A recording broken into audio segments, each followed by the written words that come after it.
Laura pressed her hand against the cool glass of the observation window. Beyond it, space stretched out in all directions, filled with stars she had only dreamed of seeing as a child. The diplomatic station orbited between human territory and space, a neutral meeting point for two species that had only recently discovered each other. She turned away from the view and checked her tablet. The delegation would arrive in 2 hours. As the human assigned to the cultural exchange, Laura had spent months preparing for this moment. She had studied every piece of information humanity had gathered about the species. Their language, their customs, their biology, but reading about them was different from meeting them face to face. "Nervous?" Chris Palmer asked. The security officer leaned against the doorframe, his arms crossed over his chest. He looked relaxed, but Laura knew he was always watching, always ready. "Excited," Laura replied. She smiled at him. "This is what I trained for, first contact situations, understanding species we've never met before." Chris nodded. "Just remember, they're bringing some of their native animals. The report said they want to demonstrate their world's biodiversity." "I read that. It should be fascinating." Laura picked up her field kit and slung it over her shoulder. "Have you seen the garden dome? They set it up specifically for the welcome ceremony." "Yeah, I did a security sweep this morning. Nice space, lots of plants from both our worlds." Chris pushed off from the doorframe. "I'll be there keeping an eye on things, standard protocol." 2 hours later, Laura stood in the garden dome with the rest of the human delegation. Captain Frank, the head of their group, waited at the center of the dome in his formal uniform. Dr. Helen, another scientist, stood beside Laura, practically bouncing with excitement. "They're docking now," Helen whispered. "Can you believe this is happening?" Laura could barely believe it. The doors at the far end of the dome slid open. The delegation entered. They looked like walking mantises, but larger than any insect on Earth. Each one stood about 6 feet tall, with 4 arms and 2 powerful legs. Their chitinous plates gleamed in shades of green and gold. Large compound eyes reflected the dome's lights. When the lead delegate opened his mandibles to speak, a translation device on his chest converted his clicks and chirps into human language. "Greetings, we come in peace and curiosity." Captain stepped forward. "Welcome to humanity's space. We are honored by your presence." The formal greetings continued. Laura listened with half her attention while studying with the other half. Behind the main delegates, she noticed several smaller creatures in containment units. Handlers carried them carefully, moving slowly as if afraid to jostle the contents. One handler in particular caught her eye. This, who the translator identified as Keeper Aura, carried a unit that seemed to vibrate slightly. Something inside was moving. The speeches ended. Captain gestured to the garden. "Please feel free to explore. We've cultivated plants from both our worlds here." They spread out cautiously. Laura noticed they kept their distance from the humans, maintaining at least 10 feet of space. Keeper Aura set down the vibrating containment unit and began checking its seals. Laura moved toward a cluster of earth ferns near the edge of the dome. She knelt down, pulling out her tablet to take notes. The ferns looked healthy despite the station's artificial environment. She was so focused on her work that she almost missed the sound. A high-pitched chirp echoed through the dome. Laura looked up. The handlers had frozen in place. Keeper Aura stood beside an open containment unit, her 4 arms spread wide in what looked like panic. A creature bounded across the garden floor. It was about the size of a large dog, but built completely differently. 6 legs carried it in a strange, rolling gait. Its body was covered in sleek scales that shifted from blue to purple as it moved. A crest of spines ran down its back, flattened against its body. Its head was broad and flat with large eyes set on either side. The creature chirped again and ran straight toward Laura. Behind her, she heard Chris call out, "Laura, don't move." But Laura was already moving. Years of working with animals, both earthborn and alien, had trained her reflexes. She watched the creature's body language as it approached. The spines were flat, not raised. The mouth was closed, not open to bite. The eyes were bright and focused, but not narrowed with aggression. The creature gathered itself and leaped. Laura's hands shot out and caught it midair. The creature was heavier than she expected, but she adjusted her grip quickly. It squirmed in her arms, still chirping. "Frozen stars," someone breathed in the sudden silence. Laura brought the creature against her chest and looked down at it. Up close, she could see more details. The scales were warm under her fingers. The eyes that stared up at her were intelligent and curious. The creature's whole body vibrated with what felt like excitement. "It's okay," Laura murmured. She shifted her grip to support it better. "You're okay." The creature chirped again, but softer this time. Its tongue flicked out, tasting the air near Laura's face. Keeper Ara rushed forward, her translator garbling her words in her panic. "Human, release the ore. It will hurt you. It is a predator." Laura looked up at the handler. "It's not trying to hurt me. Look at its body language. The spines are flat. The claws are retracted. This is play behavior." Play had moved closer as well, though he kept a safe distance. His mandibles clicked rapidly. "The or do not play. They hunt, even the young ones." Laura studied the creature in her arms. It had stopped squirming and now rested against her, its head pressed under her chin. She could feel its rapid heartbeat. "Has anyone ever tried to play with one?" she asked. "Why would anyone try such a thing?" Ara's voice was sharp with confusion. "They are dangerous, unpredictable. We maintain them for study only with extreme caution." Laura made a decision. She gently lowered the creature to the ground, keeping her hands steady. Then she gave it a light push, the way she might play with a puppy on Earth. The oar tumbled backward, rolled, and bounced back to its feet. It chirped loudly and charged at Laura again. This time, Laura was ready. She caught it again and tossed it gently in a different direction. The creature loved it. It bounded back immediately, its whole body wiggling with joy. "By the void," Helen whispered. "Laura, you're playing with an alien predator." "Yeah," Laura said. She scratched behind the creature's crest, and it made a rumbling sound deep in its chest. "I am, and it's having the time of its life." The delegates stood frozen, their compound eyes fixed on the scene. Keeper Ara's forearms hung limp at her sides. Chris Palmer watched from his position near the wall. His hand was nowhere near his weapon. He looked calm, almost amused. The conference room felt smaller than it was. Laura sat at one end of the long table with the Or cub curled at her feet. The creature had refused to leave her side after their encounter in the garden dome. Every time Keeper Ara tried to return it to containment, it chirped in distress and ran back to Laura. Eventually, everyone had agreed to let it stay with her, for now. Captain sat across from. Both leaders looked tense. The other delegates filled the remaining seats, a mix of humans, and carefully arranged to avoid any perception of sides. "Let us be clear," said. His mandibles clicked between words. "What we witnessed was unprecedented. In 3,000 years of history, no one has ever touched a or without protective equipment. You caught one from the air and played with it as if it were harmless." Laura leaned forward. "With respect, it is harmless. At least this young one is. I've spent the last 3 hours observing its behavior. It's curious, playful, and social. All signs of a creature that evolved in groups." "The Or are solitary hunters on our world," Ara said. She had taken a seat close to Laura, her eyes fixed on the cub. "They establish territories and defend them violently. Adults will kill each other over hunting grounds." "Adults, yes," Laura agreed. "But this one is a juvenile. Look at its size, its behavior. It's still learning, still developing. During this stage, many predators are social. They play to learn hunting skills, but they also play to learn cooperation." Dr. Helen pulled up a holographic display in the center of the table. Images appeared showing Earth animals: wolves, lions, bears, wild cats.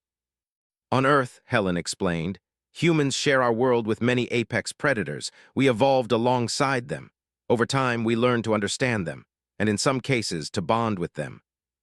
She cycled through more images: wolves becoming dogs, wild cats becoming house pets, even images of humans working with larger predators in controlled environments. "The key is understanding behavior," Helen continued. "Predators have body language. They communicate through posture, sound, and movement. Humans learned to read these signals because our survival depended on it." "Studied the images. Your world must be very dangerous." "It is," Captain said. "Earth is classified as a Class 9, the gravity is high, the weather is extreme, and yes, the predators are numerous and lethal. Humans evolved to survive in that environment." A younger named Al spoke up. "What is your world's classification?" Clicked his mandibles softly. "The is Class 3, stable climate, moderate gravity, few extreme predators." Laura saw understanding dawn on several human faces. Helen nodded slowly. "That explains a lot," Laura said gently. You never needed to learn to read predators the way we did. Your world didn't force you to. But you can teach us, Ara asked. The hope in her voice was clear even through the translator. You can teach us to understand the ore. Laura looked down at the cub sleeping by her feet. She had named it Patch in her mind, after the lighter patch of scales on its shoulder. I can try, she said, but it requires patience and a willingness to see predators differently. Over the next hour, Laura demonstrated basic concepts. She woke Patch gently and showed how to read the position of its spines, the dilation of its eyes, the tone of its chirps. Each signal meant something: relaxed, alert, excited, nervous. Watch, Laura said. She held out her hand, palm up, and waited. Patch sniffed her hand, then pressed its head against her palm. This is a trust signal. It's offering a vulnerable area to me. That means it feels safe. Ara reached out hesitantly with one of her forearms. Laura guided her slowly. Let it come to you, don't grab, just wait. Patch looked at the handler. It chirped once, questioning. Then it slowly extended its head and sniffed Ara's offered hand. When Patch pressed its head against the handler's palm, Ara made a sound that the translator rendered as a gasp. It trusts me, she whispered. It's learning too, Laura corrected. Trust takes time, but you're doing great. Captain watched the exchange with a thoughtful expression. I believe we have an opportunity here. Your people struggle with the predators on your frontier colonies, correct? Nodded slowly. Yes, the Ore in particular cause problems. They hunt our livestock and sometimes attack our people. We have to kill them to keep settlements safe. It is wasteful but necessary. What if it wasn't necessary? Leaned forward. What if we could teach your people to manage these predators, not kill them but understand them, work with them? You would share this knowledge. We would, in exchange for access to your scientific databases and continued cultural exchange. This could be the foundation of a real partnership between our species. Laura listened to the negotiations while continuing to work with Patch. She pulled a small ball from her field kit and rolled it across the floor. Patch chased it immediately, pouncing on it with all 6 legs. Predators learn through play, Laura explained to the watching delegates. Games teach them coordination, timing, and problem-solving. Watch this. She rolled the ball again, but this time she called out, Patch, bring it back. The cub looked at her, the ball in its mouth. For a moment, nothing happened. Then Patch trotted back to Laura and dropped the ball at her feet. The room fell silent. You trained it, Al said, his voice filled with awe. In just hours, you trained Ore to respond to commands. Basic commands, Laura said. And it helps that Patch is smart and wants to please me. But yes, it can be trained. Most intelligent predators can be with the right approach. Ara stood up abruptly. I want to learn everything you know about predators, about reading their behavior, about training them. It will take time, Laura warned. Months, maybe years to really understand. I have time, Ara said firmly. My entire career has been spent trying to maintain dangerous animals from a distance. You are showing me another way, a better way. Laura smiled. Then I'll teach you, I promise. The meeting continued for another hour. Plans were made. Captain and agreed to a formal partnership. Human experts would travel to colonies to assess the predator situation.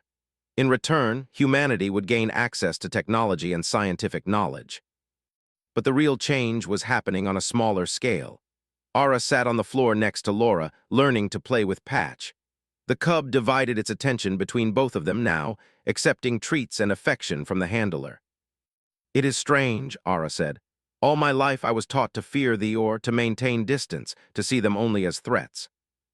And now, Laura asked. Ara scratched behind Patch's crest, mimicking Laura's movements. The cub rumbled happily. Now I wonder what else we have been wrong about. If we were wrong about the Ore, what other assumptions need to be questioned? Laura nodded. That was exactly the right question to ask.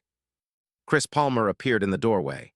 Laura, you're needed in the medical bay. They want to do a full scan, make sure the cub didn't injure you in any way. I'm fine, Laura protested. Standard protocol, Chris said, but he was smiling. Plus, I think half the station wants to meet the human who played with a deadly predator. Laura stood and Patch immediately jumped to its feet as well. She looked at Ara. Want to come with me? You can help keep Patch calm during the scans. The handler's compound eyes seemed to brighten. Yes, I would like that very much. As they walked through the station's corridors, people stopped to stare. Patch walked between Laura and Ara, its spines relaxed, its gait confident. A deadly predator transformed into a companion through understanding and patience. 3 days after the incident in the Garden Dome, Laura stood in front of a room full of delegates from 6 different species. Word had spread fast through the diplomatic station. Everyone wanted to understand how a human had tamed or in a matter of hours. Patch lay curled at her feet, larger already than when they first met. The cub was growing fast, but its loyalty to Laura never wavered. Keeper Ara sat in the front row, her compound eyes fixed on every movement Laura made. "Thank you all for coming," Laura began. She gestured to the holographic display behind her. An image of Earth appeared, rotating slowly. "To understand what happened with Patch, you need to understand where humans come from." She zoomed in on the planet. Dense forests, vast oceans, towering mountains, and barren deserts filled the screen. Earth is a Class 9. For those unfamiliar with the classification system, that means it ranks in the top 10% of hostile environments that produce sentient life. The gravity is 1.2 times galactic standard. The weather includes hurricanes, tornadoes, blizzards, and droughts. The tectonic activity causes earthquakes and volcanic eruptions. A delegate in the back raised one arm. "We have read this in your briefing documents, but many species evolve on difficult worlds. What makes Earth special?" Laura changed the image. Now it showed various Earth animals: lions, bears, crocodiles, sharks, wolves, eagles. "The predators," she said simply. "Earth has more apex predators per square mile than most inhabited worlds, and humans evolved right alongside them." Dr. Helen stood up from her seat beside the stage. "May I?" she asked Laura. Laura nodded and stepped aside. Helen pulled up a timeline. 2 million years ago, early humans were prey. We were hunted by big cats, by wild dogs, by bears. We were small, relatively slow, and our only advantages were our intelligence and our ability to work together. The timeline advanced, showing the evolution of early humans. We learned to read the behavior of predators. We had to. A human who could tell the difference between a hunting lion and a curious lion lived longer. A human who understood that a bear standing on its hind legs might be defensive rather than aggressive had a better chance of survival. Over hundreds of thousands of years, we got very good at reading predators. Helen changed the image again. This time it showed wolves. And then something remarkable happened. About 40,000 years ago, we began to bond with them. Wolves were attracted to human campsites looking for food scraps. Humans realized that wolves could be useful. They could warn of danger. They could help hunt. Some humans started feeding them deliberately. Over time, wolves became dogs. Wild predators became companions. The room buzzed with conversation. Several delegates spoke at once. Captain held up a hand for quiet. "This happened with multiple species," Helen continued. "Cats, horses, even birds of prey. Humans have a unique ability in the galaxy. We can look at a predator and see not just danger but potential partnership." Laura stepped forward again. "That's what I saw when Patch jumped at me. I didn't see a threat. I saw a young predator that wanted to play. My instincts, developed over millions of years of evolution, told me how to respond." Clicked his mandibles. "But they also have instincts. Why do our instincts tell us to fear thee, or while yours tell you to play with them?" "Because your world never forced you to develop those instincts," Laura explained. "You're his Class 3. That's not an insult. It means your world is stable, safe, and relatively predictable. You never had to learn to coexist with deadly predators because you didn't have many deadly predators." She pulled up a comparison chart. On one side, Earth's predator density. On the other, this predator density. The difference was stark. "You have about 1/10 the predator species we have on Earth," Laura said. "And most of yours are smaller, less aggressive. These are an exception, not the rule. You developed a culture that maintains distance from dangerous animals because that was the safest approach on your world." Keeper Ara stood up. "Then how do we learn what you know, if our instincts are different, if our evolution took a different path?" Laura smiled.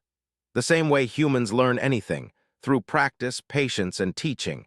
Your instincts may not be the same as mine, but you can learn to recognize the signals. You can train yourself to see behavior patterns." She gestured to Patch. "Come here, buddy." The orc cub stood and walked to Laura. Its movements were fluid and confident. "Watch its body language. Spines flat means relaxed. Spines raised means alert or aggressive. Eyes wide means curious. Eyes narrow means focused, possibly hunting. Chirps in rising tones mean excitement or play. Chirps in falling tones mean distress or warning. Laura demonstrated each behavior, eliciting different responses from Patch with toys and treats. The delegates watched intently. "Now Keeper Aura is going to try," Laura said. The handler approached nervously. Laura handed her a small toy, one Patch loved. "Offer it to Patch. Let the cub come to you." Aura held out the toy. Her forearms trembled slightly.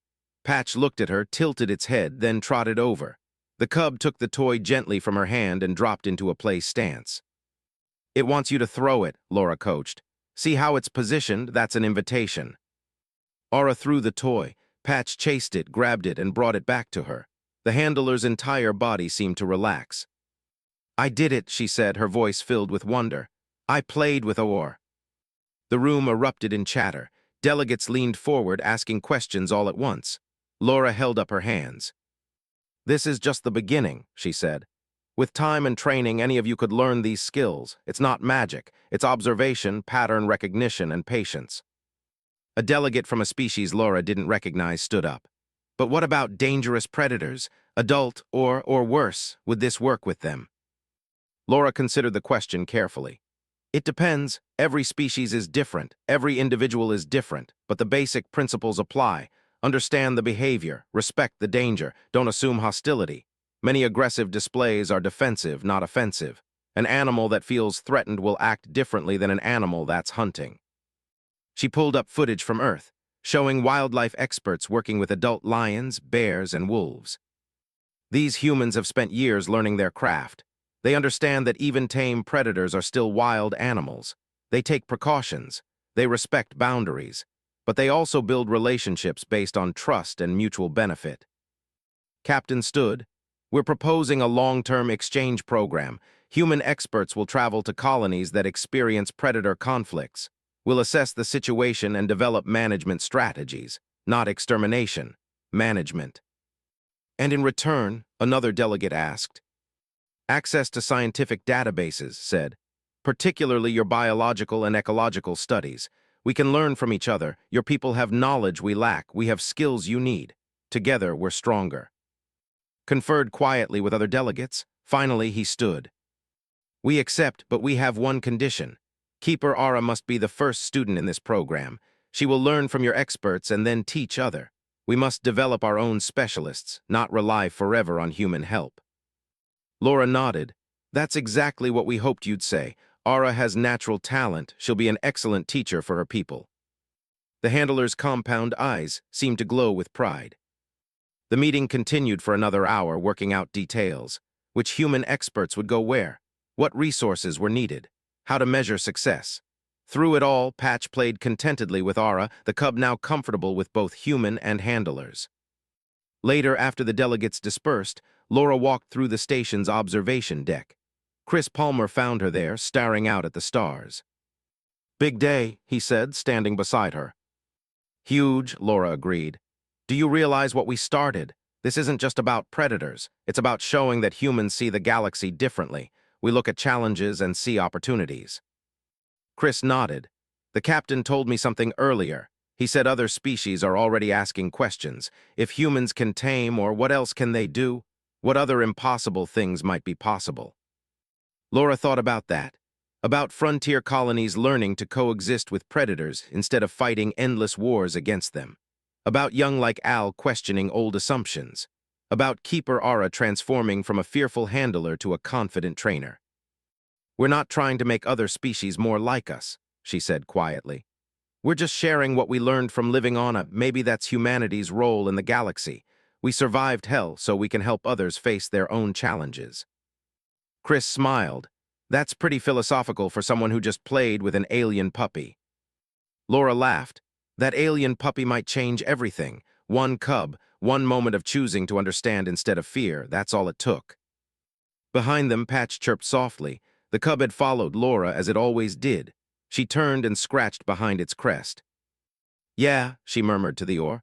"You're going to change everything, aren't you? 2 weeks after the first demonstration, the station had transformed into a training center. Laura stood in what had been an empty cargo bay. now converted into a practice area for working with various creatures. Keeper Aura worked across the room with a small reptilian predator, using the techniques Laura had taught her. The handler's progress was remarkable. She had overcome years of cultural conditioning in just 14 days. Now she moved with confidence, reading the creature's body language and responding appropriately. "Good," Laura called out. "See how it's tilting its head? That's curiosity. Offer the treat now." Aura extended a piece of food. The reptile took it gently and made a satisfied hiss. Cooper, a human animal behaviorist who had arrived on the station 3 days ago, watched from beside Laura. "She's a natural. Give her another month and she'll be as good as any Earth-trained handler." "Better, maybe," Laura said. "She has the advantage of understanding her own species' creatures. Once she gets past the fear, she'll see things we might miss." Patch, now twice the size it had been when they first met, sprawled at Laura's feet. The Orc cub had bonded strongly with her, following her everywhere. But it also accepted Aura and several other regular handlers. The socialization was working perfectly. The door to the cargo bay opened. Al, the young diplomat, entered leading a group of his peers. All of them were young, all curious about the new training methods. "Keeper Aura," Al called out, "can you show them what you showed me yesterday?" Aura looked at Laura, who nodded encouragingly. The handler brought out a different creature, one that looked like a cross between a bird and a lizard. It had feathers on its forelimbs but scales on its body. According to Aura, it was notoriously difficult to handle. "This is a sky razor," Aura explained to the watching. "They are fast and aggressive. Standard protocol is to sedate them before any interaction." She opened the containment unit without sedating the creature first. Several young gasped. The sky razor emerged cautiously. Its head swiveled, taking in the room. Aura stood still, not moving, just watching. She read its body language the way Laura had taught her. "It is nervous but not aggressive," Aura narrated. "See how the feathers are slightly raised but not fully extended? That is caution, not threat display." She slowly extended one arm, holding a piece of meat. The sky razor's head snapped toward it, but instead of striking, it approached carefully. It took the meat and retreated a few steps to eat. "Over time," Aura continued, "we can build trust. This sky razor will learn that I am not a threat. Eventually, it may even accept me as a source of safety and food." The young watched in amazement. When Aura secured the creature back in its containment unit, they erupted with questions. Laura let Aura handle the teaching. The handler was finding her own voice, developing her own methods. That was exactly what needed to happen. Touched Laura's shoulder. "Captain wants to see you, says it's important." Laura followed him to the station's command center. Captain stood with, and as she didn't recognize. The stranger wore military markings on their chitinous plates. "Laura, this is Commander," said. "He commands the Frontier Defense Forces." The commander's compound eyes studied Laura with what she interpreted as skepticism. "Captain speaks highly of your abilities. I must confess, I am not convinced that playing with cubs translates to solving real problems." "What problems are you facing, Commander?" Laura asked directly. Pulled up a holographic display. It showed a frontier colony on a world. "This settlement has lost 37 colonists to or attacks in the past year. We have killed over 200 adult or defending the settlement. More keep coming. It is unsustainable." Laura studied the display. "Why do they keep attacking? Predators usually avoid areas where many of their kind have died." "We do not know. We have theories but no certainty." "May I see the settlement layout?" Changed the display. The settlement was built in a valley surrounded by dense forest. Laura immediately saw several problems. "You built in the middle of their territory," she said. "This valley is probably a prime hunting ground, and look at these clearings around the settlement. You removed all the cover, or are ambush predators. You've made the area useless for hunting while also making it impossible for them to cross safely." "We cleared the land for defense," said defensively.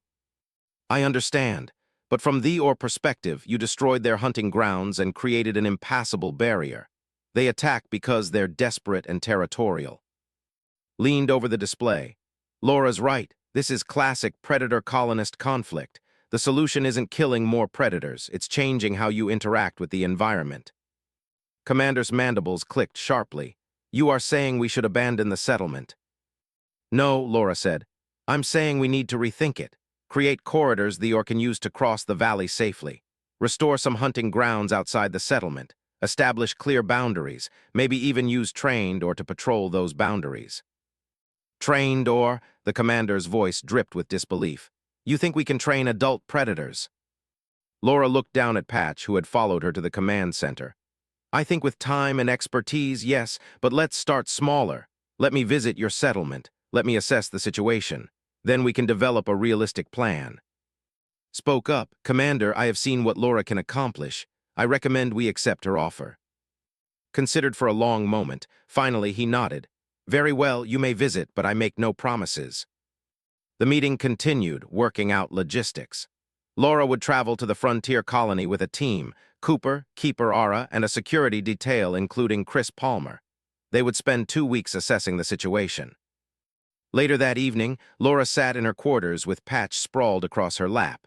The cub was getting big enough that this was becoming uncomfortable, but Laura didn't have the heart to make it move. Helen stopped by with a data pad. I've been going through reports on predator encounters. The patterns are interesting. Almost all conflicts happen at colony boundaries. The predators aren't hunting as prey. They're defending territory or competing for resources. That matches what I suspected, Laura said. If we can establish clear boundaries and alternative resources, most conflicts should disappear. It won't be easy, Helen warned. Changing established colony layouts, convincing colonists that predators can be managed instead of eliminated, training enough handlers to implement new protocols. This is years of work. I know, but it starts with one settlement. If we can prove it works there, others will follow. Helen smiled. You really believe that? I have to. The alternative is endless conflict, colonists dying or populations being wiped out. Nobody wins that way. The next morning, Laura prepared for departure. She packed field equipment, research notes, and enough supplies for 2 weeks. Patch watched her every move, clearly sensing that something was changing. You're coming with me, Laura assured the cub. I'm not leaving you behind. Keeper Ara arrived at the shuttle bay first. She had her own equipment carefully organized. Behind her came Al. I wish to come, the young diplomat said. I have convinced that having a diplomatic observer would be valuable. Laura looked at Captain, who shrugged. One more won't hurt. And Chris Palmer arrived together, both carrying field packs. The security officer had brought additional equipment for analyzing the settlement's defensive setup. Commander met them at the shuttle. I will accompany you. If this mission fails, I want to witness it personally.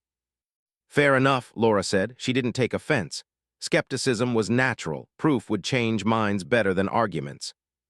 They boarded the shuttle and departed the station. The journey to the frontier colony would take 6 hours. Laura spent the time reviewing everything she knew about or behavior and discussing strategies with. Keeper Ara sat nearby, working with a small holographic display. She was reviewing training protocols, preparing herself. Nervous, Laura asked. Terrified, Ara admitted. Adult or are nothing like Patch. They are larger, stronger, and far more dangerous. True, but the basic principles still apply. We're not going to try to play with adult, or we're going to try to understand why they're attacking and find solutions that work for everyone. Patch curled up between them, providing a reminder of what was possible when fear was replaced with understanding. As the shuttle descended toward the frontier colony, Laura looked out the viewport. The settlement sprawled across the valley floor, surrounded by cleared land and defensive barriers. In the forests beyond, she knew, adult, or watched and waited. Predators and colonists locked in conflict, but conflicts could be resolved. Laura had seen it on Earth. She had proven it with Patch. Now she just needed to prove it on a larger scale. The shuttle touched down. Commander stood. Welcome to Settlement 7. I hope you can accomplish what you claim, but I remain doubtful. Laura stood at the edge of Settlement 7's defensive perimeter. 5 days had passed since their arrival. 5 days of observation, data collection, and careful planning. The forest beyond the cleared zone teemed with life. She had seen 3 adult or in that time, always at a distance, always watching. Cooper crouched beside her, studying tracks in the soft earth. This one is female, large, probably the dominant predator in this territory. How can you tell it's female? Al asked. The young diplomat had proven invaluable, helping translate both language and cultural concepts between the humans and colonists. The spacing of the footprints, explained. Females are slightly broader in the hips to support egg laying. It changes their gait just enough to show in the tracks. Commander stood behind them with a security team. He had followed Laura's group everywhere, watching their methods with continued skepticism. "You have been here 5 days," the commander said. "You have observed and measured, but you have not solved anything." Laura stood and brushed dirt from her pants. "We've learned that the attacks follow a pattern. They happen most frequently along this section of the perimeter, always at dusk, always from the same direction. That tells me we're dealing with 1 or 2 individuals, not random attacks." "So we kill those individuals," said. "Problem solved." "Until the next takes over the territory," Laura countered. "Then you're back where you started. We need a permanent solution." She pulled up a holographic map of the area. "The problem is this settlement sits directly on a major game trail. Herbivores migrate through this valley twice a year. The Or have used this hunting ground for generations. You didn't just take their territory, you blocked their food supply." Keeper Ara, who had been working with the settlement's animal containment facility, joined the group. "I have been speaking with the colonists. They knew about the game trail when they built here. They thought the cleared land would deter the predators."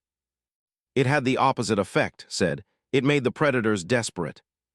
Laura marked several points on the map. "Here's what I propose. We restore these 3 corridors through the settlement. The herbivores can pass through. The Or can hunt without entering the main colony area. We also establish feeding stations here and here to provide alternative prey and draw predators away from the settlement." Commander studied the map. "The colonists will not accept predators walking through their settlement." "Then the attacks will continue," Laura said simply. "Commander, you can't fight nature, you can only work with it." Before could respond, an alarm blared across the settlement. A voice crackled over the communication system. "Containment breach in Storage Bay 4. Adult or loose inside the settlement. All personnel evacuate immediately." Laura's blood went cold. Chris Palmer was already moving, his hand on his weapon.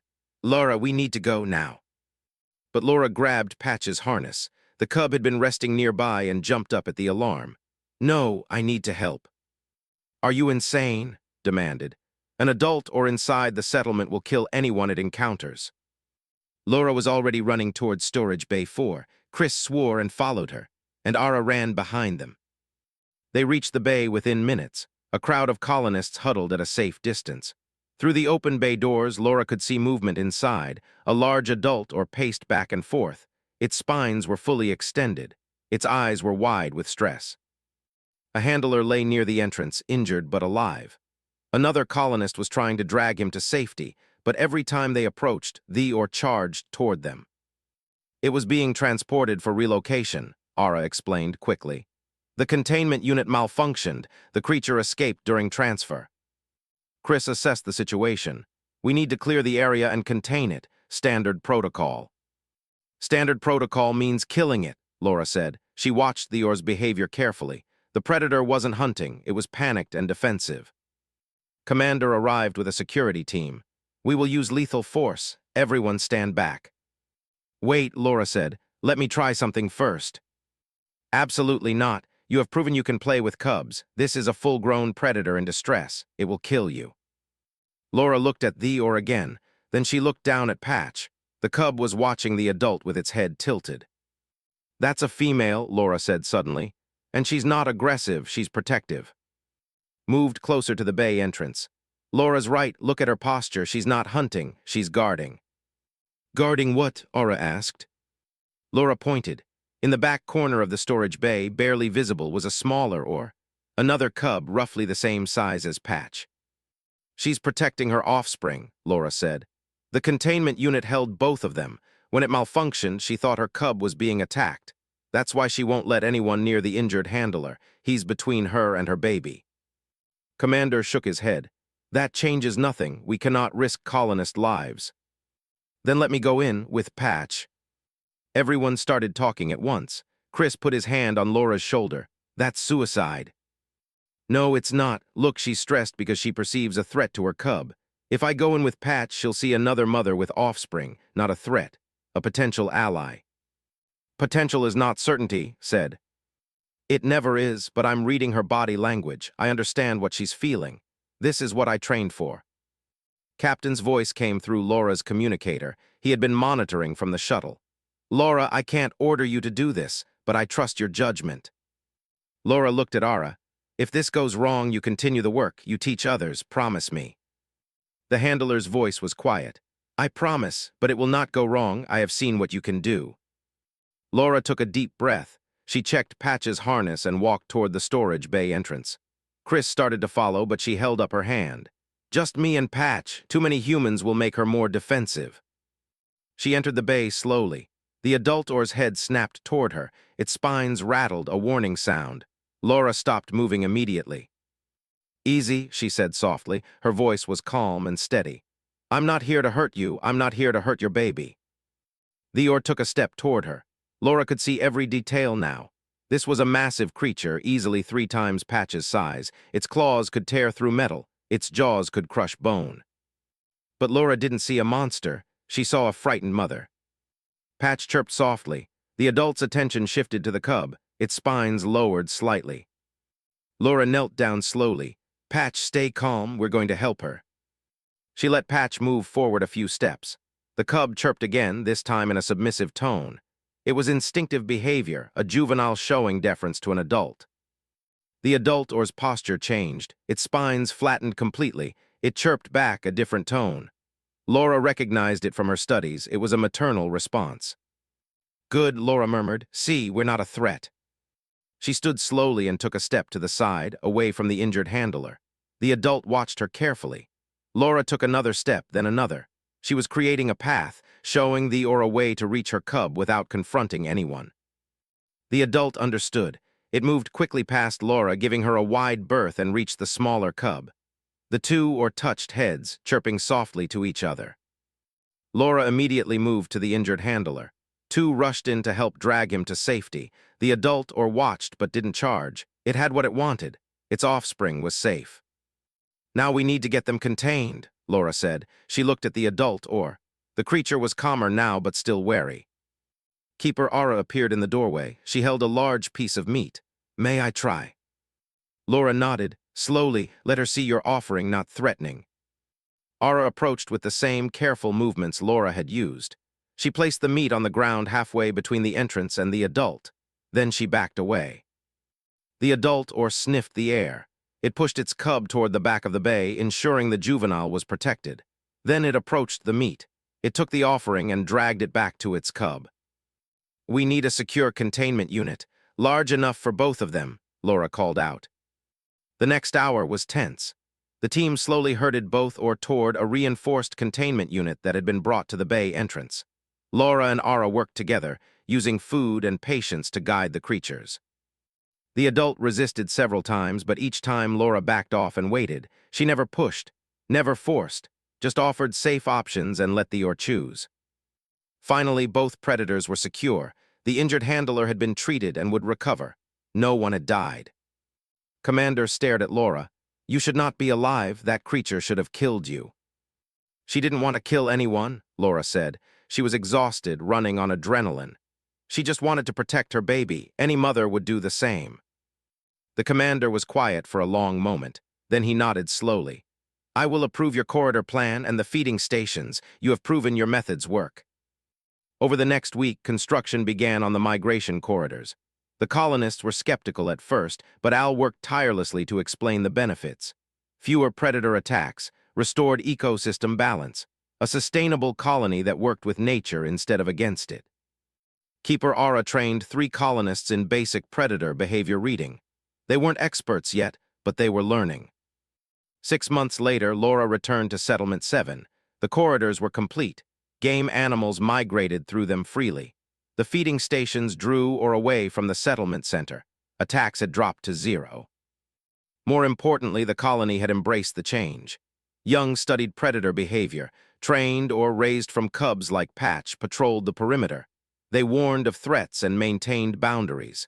The predators that once attacked the settlement now protected it. Laura stood with Keeper Ara, watching a group of children play safely while an adult or rested nearby. The predator wore a harness and stayed alert, its eyes scanning for danger. "When I first saw you catch Patch in the garden dome, I thought you were reckless," Ara said. "Now I understand. You saw what could be, not what was." Laura smiled. You're doing the same thing now, teaching others, changing minds. This settlement is proof that coexistence is possible. Chris Palmer joined them. Captain sends his regards. He's presenting your findings to the Galactic Council next month. 12 other species have requested human consultation on predator management. 12, Lyra was surprised. Turns out lots of species have predator problems. They just assumed violence was the only solution. You showed them differently. Laura looked down at Patch, now nearly full-grown but still loyal as ever. The Or that had jumped at her in the garden dome. The predator cub that changed everything. We don't see predators as enemies, Laura said softly. We see them as part of the world, dangerous, yes, but also magnificent, worth understanding, worth protecting. Ara chirped in agreement. The sound was so similar to a Or that Laura laughed.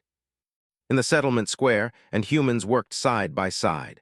Predators and prey species shared space peacefully. A garden dome thousands of light years away had hosted a simple moment, a human catching a cub midair, and that moment had rippled outward into something beautiful. Laura had learned on Earth's deadly surface that understanding was stronger than fear. Now the galaxy was learning the same lesson, and it had started with play, with trust, with one human who looked at a jumping predator cub and saw not danger but possibility. The future looked bright, and it was full of promise. Laura grabbed her pack and followed him out. Doubt is fine, Commander. Watch what we do. Judge by results, not promises. She stepped onto the colony soil with Patch at her side. Somewhere in the forest, Or called out. Its cry echoed across the valley. The real work was about to begin. Patch just rumbled happily and pressed closer to her leg. A predator and a human bonded across the gulf of evolution and instinct. The first of many such bonds, if Laura had her way. The galaxy was about to learn that humans didn't just survive. They thrived in them, and they could teach others to do the same.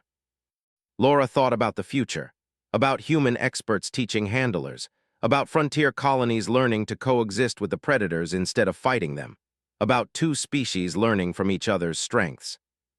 It had started with a simple moment, a cub leaping through the air, a human catching it, a choice to see play instead of attack. Sometimes, Laura thought, the biggest changes start with the smallest gestures. Finally found his voice. Explain, how are you doing this? How are you still alive? Laura looked up at him while continuing to scratch the Or's crest. I'm reading its behavior. It's a predator, yes, but it's also young and social. It was excited by all the new stimuli and wanted to explore. When it saw me, it wanted to interact, not hunt, interact. Impossible, Ara said, but her voice held more wonder than certainty now. The Or curled up in Laura's lap, rumbling contentedly. Laura smiled down at it. I don't think it's impossible at all, she said softly. I think maybe nobody's tried before.